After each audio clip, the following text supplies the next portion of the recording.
Hi, I'm Katy Banks, and we are getting ready to knit the Knits for Everybody worsted weight sweater, worked top down. This is what the sweater looks like when everything is all finished. We'll be working on the small women's size, which has a finished bust measurement of 36 inches. For this project, you will need 10 balls of Swish worsted weight. We're using the color Garnet Heather. You'll also need a circular needle in size US 4 and US 5, as well as double point needles in the same sizes, 4 and 5. Additional requirements are a yarn needle, scissors, stitch markers, and some waste yarn for holding your stitches. So we have a swatch here that was made. Swatching is very important, particularly for a garment if you want it to fit well. This swatch is worked on the needle that was needed in order to achieve the correct number of stitches per inch and rows per inch. Additionally, because this pattern is worked in the round, you'll want to make your swatch in the round. That doesn't mean that you need to make a little tube of knitting. Exactly. You can knit across your row of the swatch and then just loosely pull the yarn around behind and begin again at the same edge. That way you're getting the same sort of gauge that you would be working in the sweater, because some knitters have a very different gauge if they're working back and forth as opposed to in the round. So that's an important step to take. And when your swatch is finished, you're going to want to wash it and block it the same way that you intend to treat your final sweater, because if you air dry the swatch but you intend to tumble dry the sweater, you may end up with very different results. So this pattern is written for a wide range of sizes. Up here you can see it's listed by age for babies and children, and the small, medium, large type sizes for men and women. This next paragraph is where you will find the actual finished measurements of the garment, and that's what you'll be wanting to look at when you're deciding on fit. The pattern is written to be worn with 2 to 4 inches of positive ease, which means the garment would measure 2 to 4 inches larger than your actual chest measurement. However, based on your personal preference, you might want to do more or less ease. Just remember that you may need to change the lengths of sleeves and the length of the body, depending on the amount of ease that you're planning on. The beauty of this top-down style pattern is you can try it on as you go, so you can make sure that you're getting the fit you want. So today we're going to work on the women's size small, which has a finished bust measurement of 36 inches. For the recommended ease, that would mean that the woman's body measurement was 32 to 34 inches. All right, so here we're looking at the number chart for our sweater. You can see all of the sizes across the top and letters running down the side. So the first step is to find the size you're making. We're going to make the women's size small, and either highlight, circle, draw an arrow so that you make sure that you're entering the numbers from the right column. And then you'll just go through the pattern line by line and fill in these numbers in the blank that corresponds to the letter of the line that they're on. If you come to a box that has a dash in it rather than a number, that means that those instructions do not apply to your size. So you can just skip whatever instructions are related to that blank in the pattern. All right, so as you're watching this video, you will probably notice that at times I'm knitting right-handed and at other times I'm knitting left-handed. The way that I knit most often is left-handed, but I also knit backwards. I taught myself to knit this way because reading patterns that were written for right-handed knitters became much easier. Basically, when I'm knitting left-handed backwards, the wrong side of the fabric is facing me, but I'm essentially executing what the right-handed person would do on a right side row. That makes learning in the beginning very easy, and if you're handling a really complicated pattern that you can't quite wrap your head around until you've knit a bit of it, it makes that a lot easier too. Most of my patterns are written for a right-handed person, including this sweater. So if you're a right-handed person, don't worry about trying to reverse shaping or anything like that. If you are left-handed, you will need to do whatever you usually do to make a pattern work for you. All right, so here is a final sample of the sweater that we're going to be making today. You'll start with a cast on up at the neck and work back and forth down through simultaneous neck increases and some yoke shaping. Then you join in the round and continue the yoke shaping down to the underarm, where you'll place the sleeve stitches on hold and continue down the body through some optional waist shaping to ribbing at the bottom band. Then you'll place the sleeve stitches back onto the needles and pick up those underarm stitches. Work the same type of decreases as we did on the body in order to shape the sleeves down to the cuff, which is a 1x1 rib with a invisible bind off. And finally, pick up around the neck edges for the neck band, which is that same 1x1 rib and invisible bind off. Let's get started. All right, now that you've filled in the numbers into your pattern for the size you're working, we're ready to begin the cast on. We're going to do the long tail cast on, so we begin by making a slip knot. We'll put the slip knot onto our needle, and as you know, we dip down under the thumb, grab from the forefinger, and then tighten up the stitches.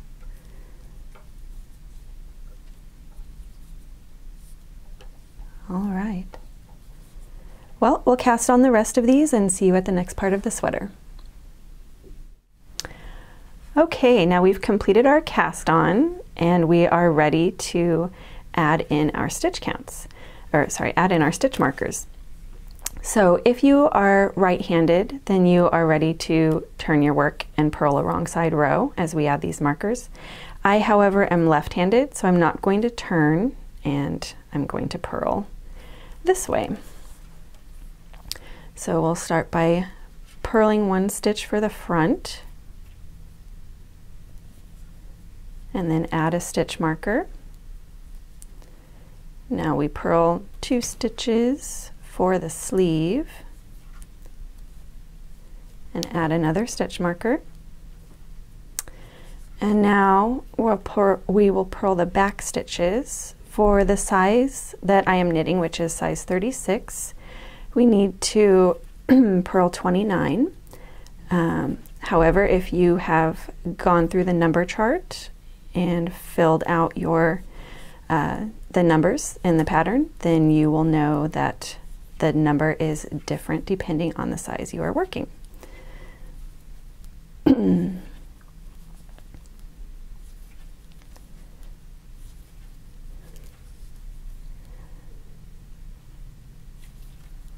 right.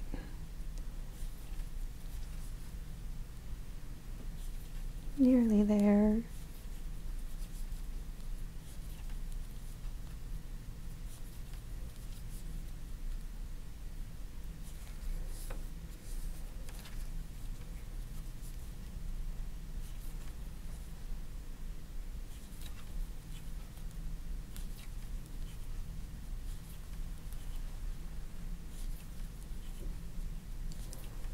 All right, now I'm finishing up with purling the back stitches.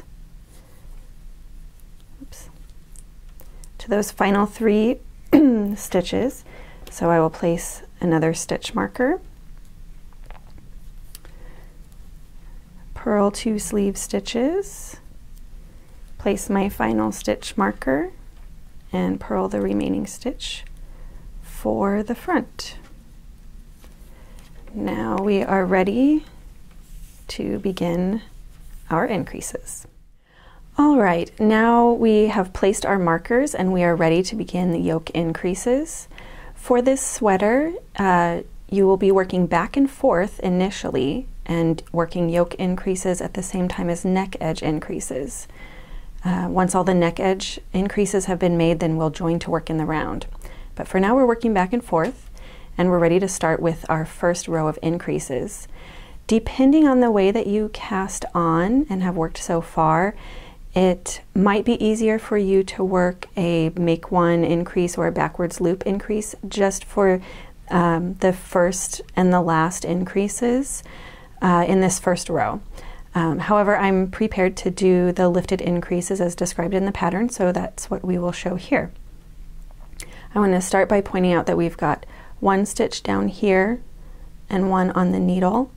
The stitch that's down here is sometimes called the mother stitch, while this stitch is called the child stitch. So to work the type of increase that we need on this edge, I am going to knit that child stitch, but then I'm going to go down and pick up the purl bump of that mother stitch again and work that. So there's my first increase. I now have 2 front stitches. I can pass the marker and I'm ready to work the increase on the other side of the marker. And for this, it's the leaning is going the other way. So I am picking up the mother stitch before working that stitch. Knit into that, and there's my increase. Now I work my sleeve stitches. And because I want to be picking up these increases from the same row, rather than picking up this mother stitch, I'm going down one more row to pick up what is now the grandmother stitch, but it's in the same row as that mother stitch was in the last increase. Pass the marker and I'm ready to do the increase for the back and work across from there. Okay, I'll work across my back stitches to my next increase, and remember that you work back and forth for a while. After a few increase rows have been worked, you will need to begin working neck increases at the same time. Just follow the numbers for your pattern, and after the neck edge increases are completed, then we will be ready to join for working in the round. Okay, so we have completed all of our neck edge increases and we're ready to join for working in the round. You will notice that I am now knitting right-handed rather than left-handed, but the handedness should make no difference to the pattern.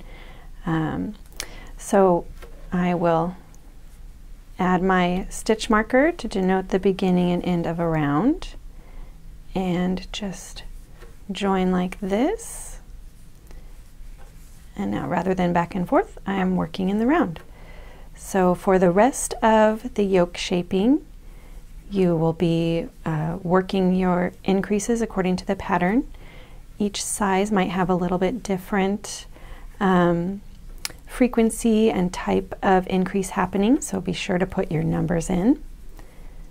And we will see you when we are ready to separate the body from the sleeves at the end of the yoke shaping. Now we are ready to separate the body from the sleeves. This is going to happen all in one round, and you begin by working towards that first sleeve stitch marker. There we are. Now I will remove this marker, keep it nearby because I'm going to need it in a moment. And the first thing I'm going to do is place all of these sleeve stitches onto some waste yarn. Because I'm left-handed, I have to turn the work over so I can hold the needle in my left hand, but you can do this just as easily with the right side of the fabric facing you.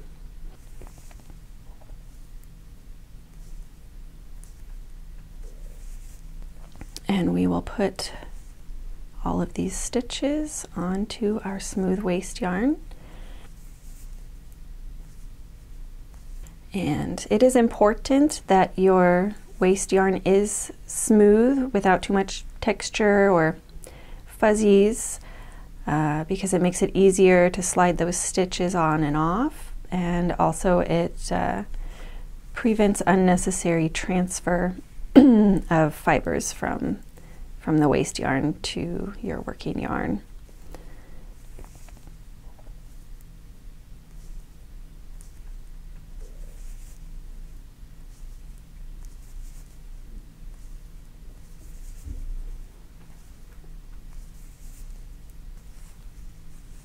Now for most of the sizes after we complete this putting these stitches onto the waste yarn, most sizes will have a cast on for under the arm.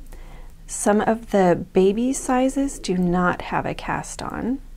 So if you are working a baby size, then you will place your marker, instead of in the middle of cast on stitches, you'll be placing it just where the front and the back meet.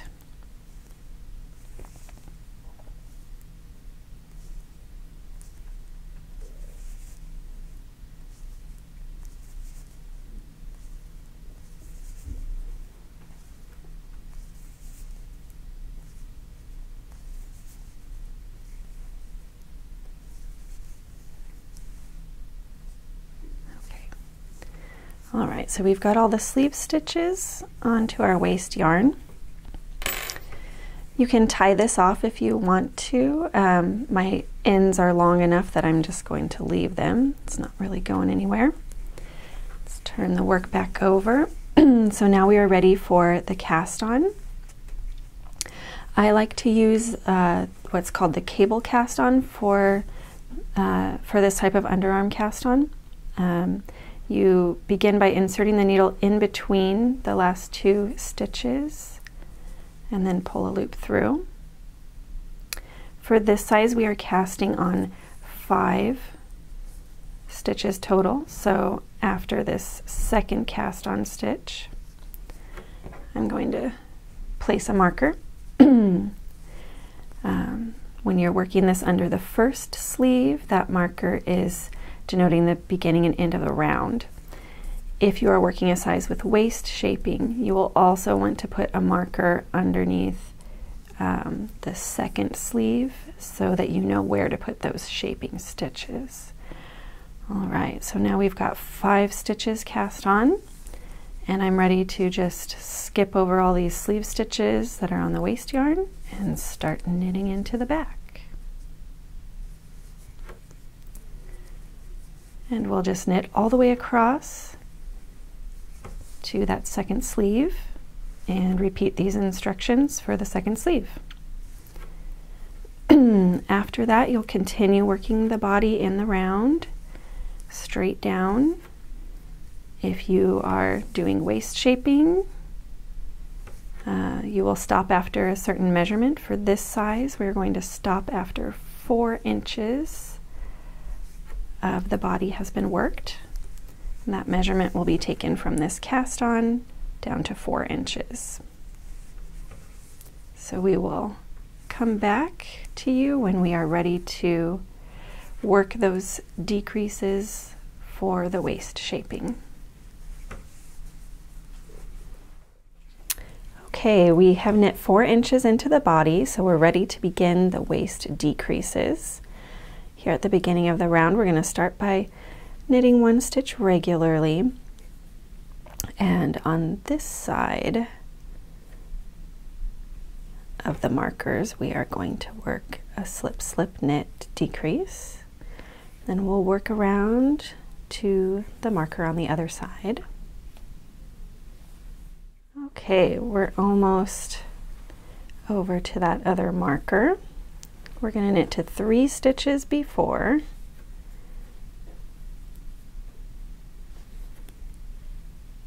Okay, so we're 3 stitches before the marker, and now we will do a knit 2 together. And knit 1 regularly. Slip the marker. And now we're working just like what we just did. We'll do it over again. Knit 1 and a slip slip knit.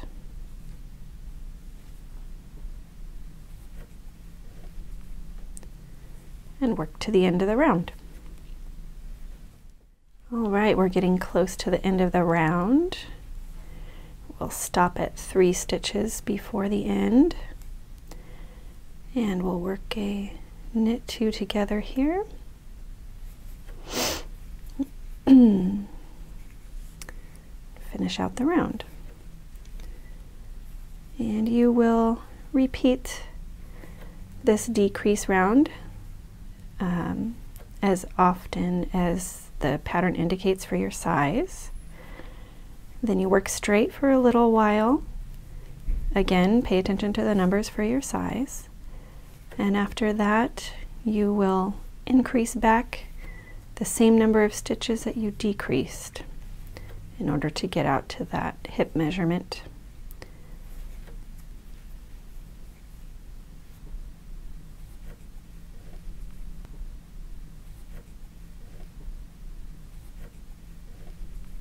Those increases in the waist shaping are the same type of increase as we worked in the yoke, the lifted, leaning increases.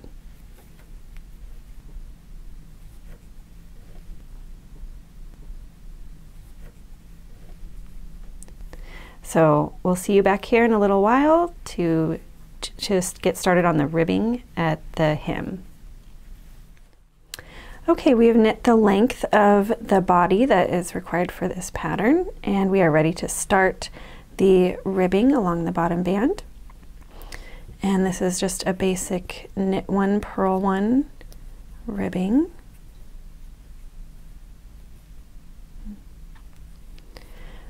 And you should check the pattern numbers for the length of ribbing required for your pattern and knit that length of ribbing. And we will come back to you when we are ready to do the bind off. All right, so we've completed the length of ribbing on the bottom band that we need to do, and we're ready to get started with the bind off. So we have threaded the working yarn onto a needle, and we're ready to get started. So we start by going through the first stitch on the needle purlwise. Don't let the stitch drop off the needle. And then you'll go through the next stitch knitwise.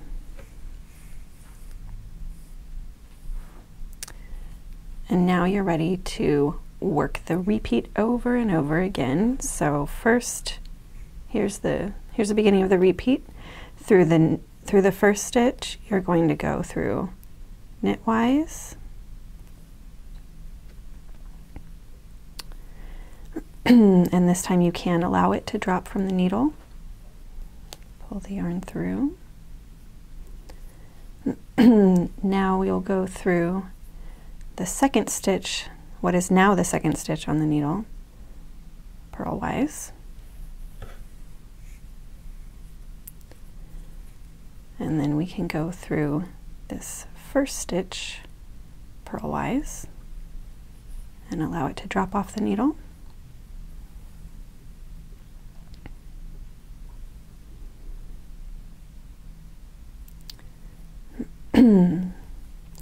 Now we need to go through the second stitch knitwise, but to do that we're going to go from behind in between the 2 stitches and curve around.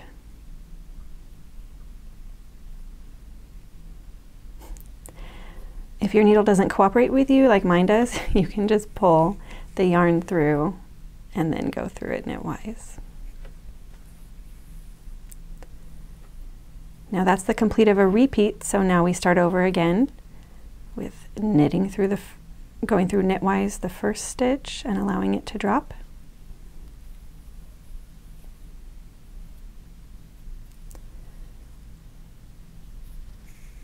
And then we go through the second stitch purlwise and the first stitch purlwise and allow it to drop.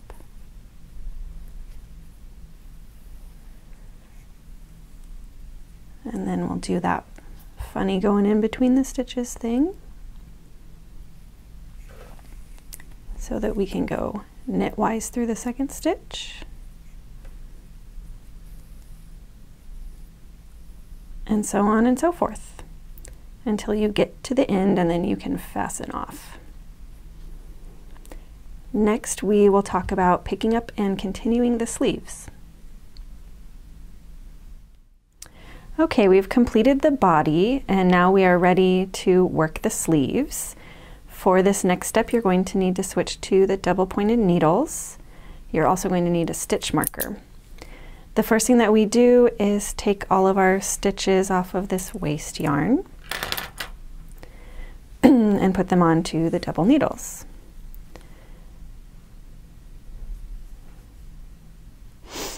Now every knitter is going to have his or her personal preference, and depending on the size that you're knitting, you may want to do 3 double-pointed needles with a 4th working needle, or have 4 double-pointed with a 5th working needle. It just depends on what is comfortable to you. And also Knitpicks has their new shorty needles, which would work for some of these sizes. Or you could choose a long cabled needle to do magic loop, or 2 circular needles to work the 2 circulars technique. Just do whatever is comfortable to you.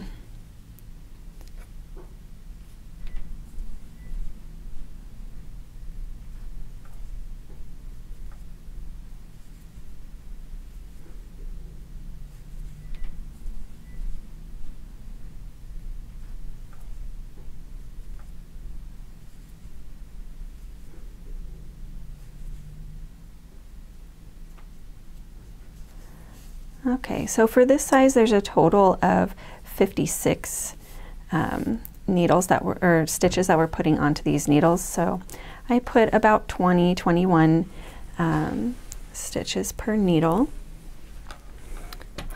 And then we'll pick up the next needle, do about the same.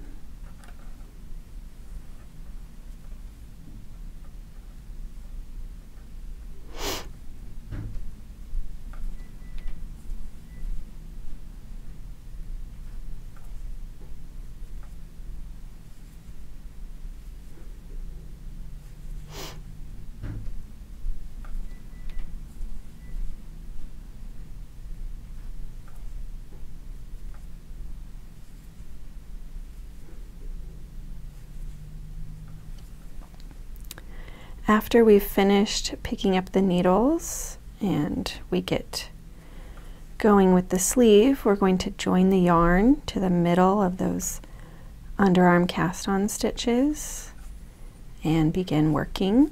We'll work a short ways depending on the size of the pattern size that you're working. The lengths will vary, but we'll work a short ways, and then we'll begin doing sleeve shaping decreases.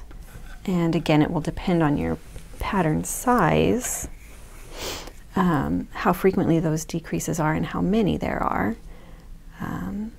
And once the decreases are completed, then you will just continue straight until you've reached the desired sleeve length, and then begin the ribbing for the cuff.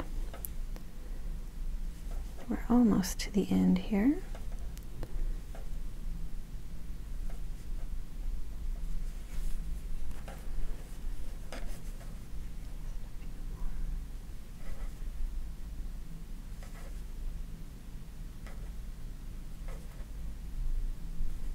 Alright, I've got all my stitches onto the 3 needles,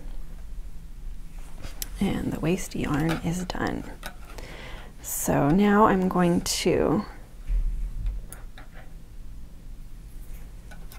work left-handed, and I'm going to start picking up stitches from this underarm cast-on. And we will go to the middle about,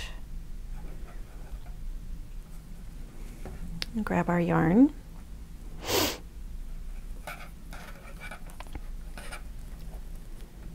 And pick up stitches from the middle over to this first needle.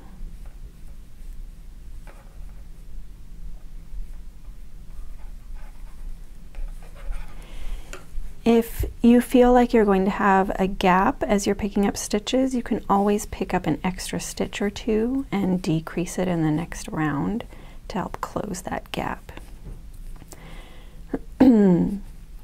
Another issue with working on double pointed needles is that you can achieve a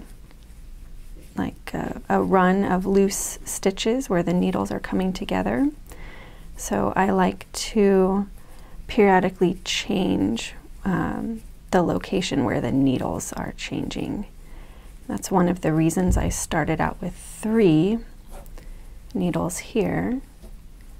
Since I have a set of 5, I can come in here a few stitches before that needle change and just work across that gap all on one needle. And I like to repeat that process just every few rows to keep from having that chain of loose stitches.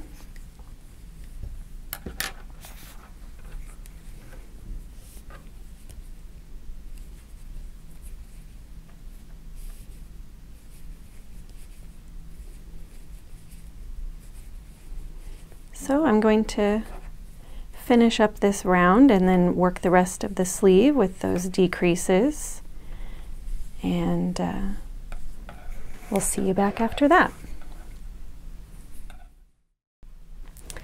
All right, now we are ready to do the neckband. So we are using the smaller size of double pointed needles, and we're going to pick up and knit around. Since I'm knitting left hand, I'm starting in the correct place but going the opposite direction from what a right-handed would. So I'm going to start here between the back and the left sleeve and work across the back first. If you are right-handed, then you would be working across the left sleeve first and then down the front. Now, I like to pick up at a rate of 1 stitch for every cast on stitch whenever we're working across, and whenever we're working across a cast on row.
All right, now we've worked across the back and we're ready to start working across those couple of sleeve stitches and down the front.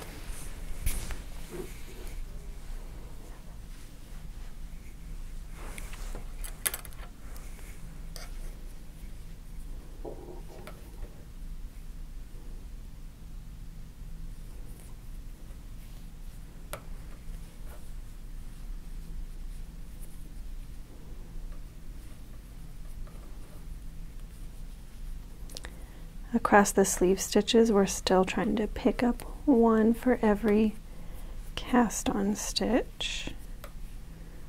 One more here till we make it to the front. And now the front neck shaping, along these diagonals or any straight lines, you're going to pick up at a rate of about four stitches for every 5 rows, and really just do a few, see how it's looking. You can pick up more or less, whatever makes sense for your individual piece.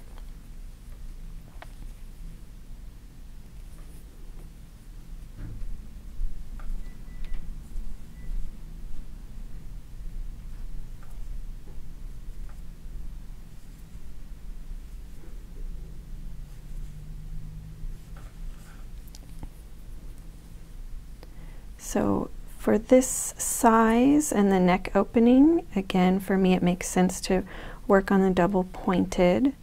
You might choose to work on a different needle, but I like to start out with the double pointed and use one needle across the entire back, especially when you're first casting on.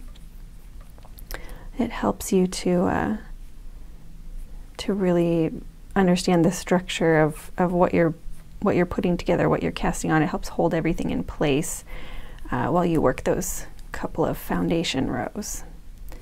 Now I'm down here to a place where there are cast on stitches, so again here is where I would pick up 1 stitch for every cast on stitch, and continue this way across the front. And as I'm working back up the other side of the front, I will again pick up at a rate of about 4 stitches for 5 rows, and then across the other sleeve and back to where I started.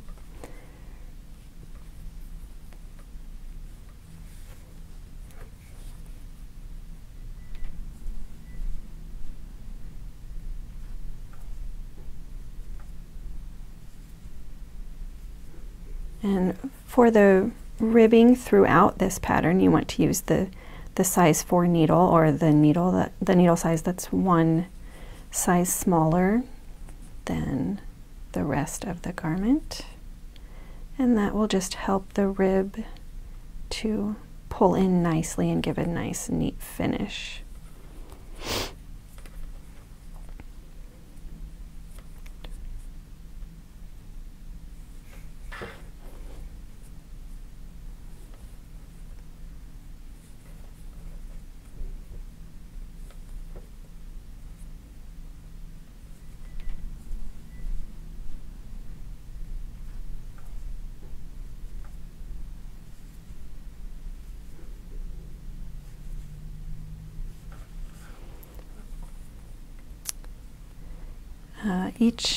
Each pattern size will have a different length of ribbing to be knit for the neck edge, so be sure to check your number chart and work the length of ribbing appropriate for your size.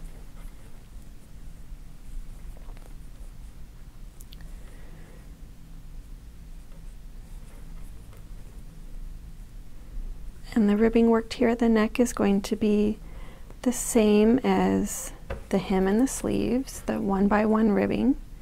So for that, you need to make sure that you end up with an even number of stitches, but that can be achieved by simply picking up another stitch or working a decrease in the next row. So if you end up with an odd number of stitches, it's not necessarily anything to worry about.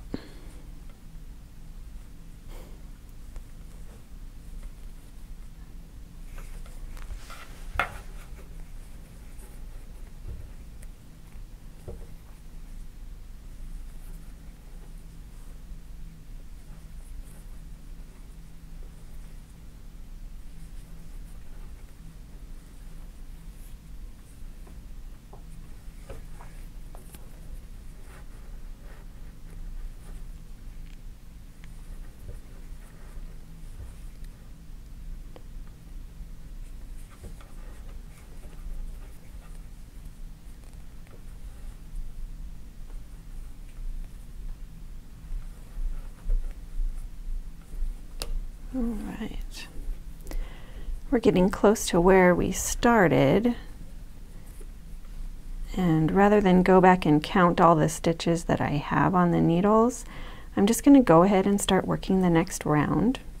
Because if I do need to put in a decrease to get rid of an extra stitch, putting it right there at that starting place is actually a great place to do that and have it be less obvious.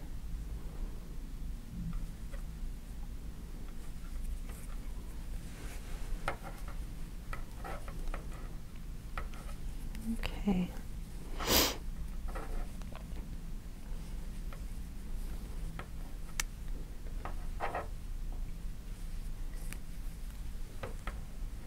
There we are, back where we started.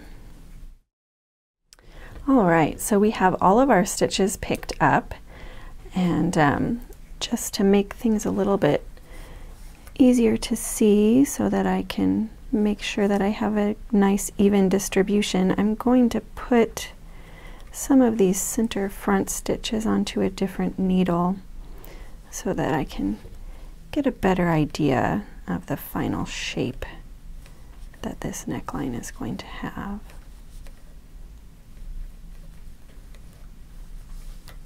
Got some from there. I'm going to grab some from this other side.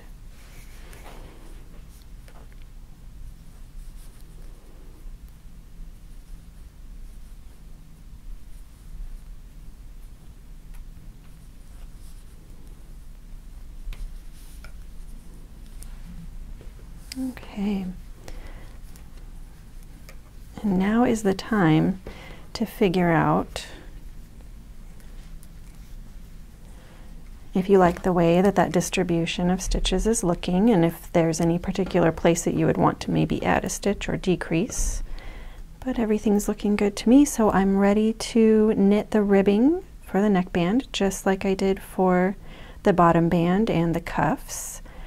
And then we will perform the same sewn bind off, and we'll come back to you when we're near the end of that bind off and ready to do the rest of the finishing. All right, we're almost to the end of binding off the neckband, and I just wanted to show you a few tricks about working this bind off. I'm at the point where I've pulled the yarn through in order to go knitwise through the second stitch, but looking ahead I'm also going to go knitwise through the first stitch, so I can just pull the needle through both, slip that first stitch off, and pull the yarn through. Just one less step, and then similarly after I go purlwise through the second stitch,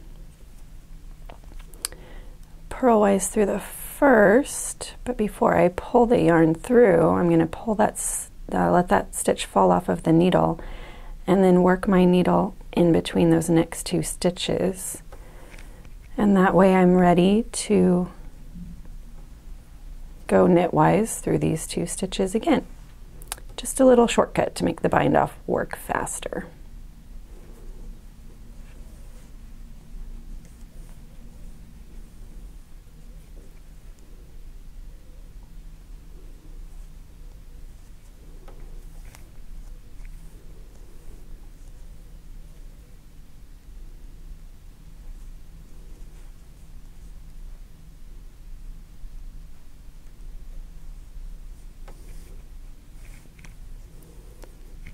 All right.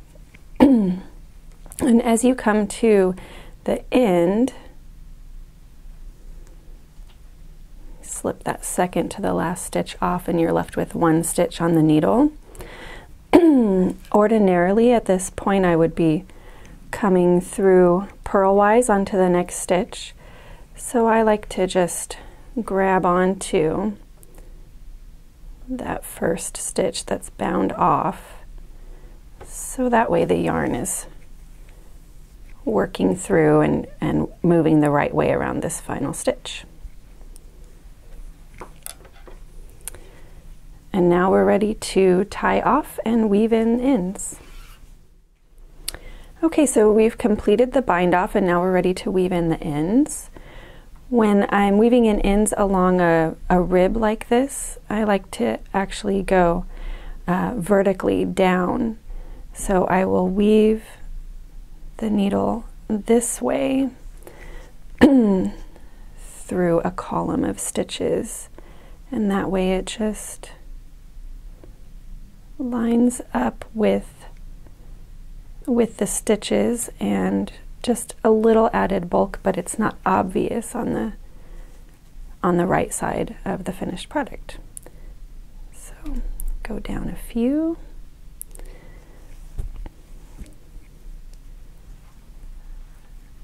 And then pull over to the other side of that same stitch and go up a couple of stitches just to secure that end well.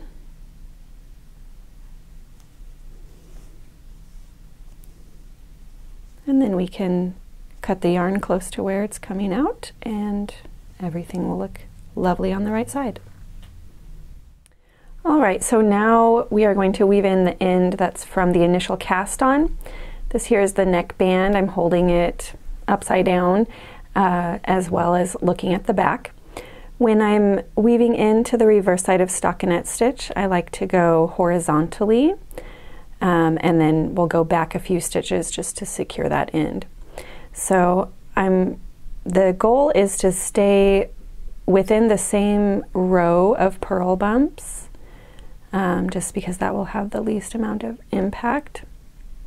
Snagged a bit there. So I'm going to come up that one purl bump there, and now the purl bump of the other row that's connecting those, I'm going to mimic that movement of the yarn and come down through the next purl bump in that row.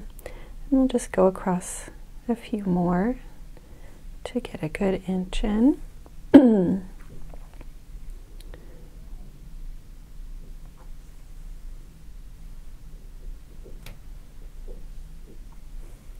right, and now I'll go back. Instead of through the row that I was just working, I'm going to go through the row that's just above it, just to decrease the amount of bulk. All right. All right, and now we can trim it close and we're ready to finish the garment.